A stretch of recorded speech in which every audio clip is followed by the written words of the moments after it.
ਚਾਹ ਪੱਤੀ ਠੋਕ ਕੇ ਤੇ ਮਿੱਠਾ ਯਾਰੋ ਰੋਕ ਕੇ। ਕੀ ਬਾਤ ਹੈ।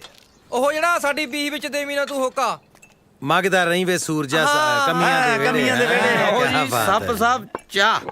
ਉਹ ਬੰਦਾ ਬਣ ਜਾ ਤੂੰ ਹੈਂਗਰਾ। ਕੀ ਹੋਇਆ? ਦੋ ਗਾਲਾਂ ਨਾ ਕੱਢ, ਨਾਲੇ ਸੱਪ ਤੇ ਨਾਲੇ ਸਾਹਬ। ਅੱਛਾ ਲਓ ਜੀ, ਅੱਜ ਤੋਂ ਬਾਅਦ ਇੱਕ ਹੋਰ ਫੈਸਲਾ ਵੀ ਆਪਾਂ ਇਹਨਾਂ ਦਾ ਸਹੀ ਨਾਂ ਲਿਆ ਕਰਨਾ, ਸੱਪ ਨਹੀਂ ਕਹਿਣਾ। ਕੀ ਨਾਂ ਹੈ ਜੀ ਅਸਲੀ ਤੁਹਾਡਾ? ਨਾਗਰਾਜ। ਇਹਦੇ ਨਾਲੋਂ ਫਿਰ ਪਹਿਲਾਂ ਠੀਕ ਨਹੀਂ ਸੀ ਜ਼ਿਆਦਾ? ਉਹ ਕਿਵੇਂ ਹੋ ਬਈ? ਕੀ ਹਾਲ ਆ ਗਿਆ ਪਾਲ ਸਿੰਘ? ਠੀਕ ਠਾਕ? ਕਿਰਪਾ ਜੀ ਵਾਹਿਗੁਰੂ ਦੀ। ਚਲਿਏ ਫਿਰ ਬਾਪੂ। ਇੱਕ ਮਿੰਟ, ਕਿੱਥੇ ਜਾਣਾ? ਲੈ ਜੀ ਬਾਪੂ ਨੂੰ ਬਹਿਲਾ ਸਾਡੇ ਕੋ ਵੀ ਮਿੱਤਰਾ। ਹੈ ਅੱਜ ਤਾਂ ਜੀ ਆਪਾਂ ਆਗਿਆਪਾਲ ਕੋਲੋਂ ਗਾਉਣ ਸੁਣਨਾ। ਇੱਥੇ ਗਾਏਗਾ ਤਾਂ ਅੱਗੇ ਜਾਏਗਾ ਜਵਾਨਾ। ਆਪਾਂ YouTube ਤੇ ਤੇਰਾ ਗਾਣਾ ਅੱਜ ਹੀ ਰਿਕਾਰਡ ਕਰਕੇ ਪਾ ਦੇਣਾ। ਵੇਖੀ ਮੇਰਾ ਵੀਰ ਸਟਾਰ ਬਣਦਾ। ਇੱਥੇ ਰੱਖ।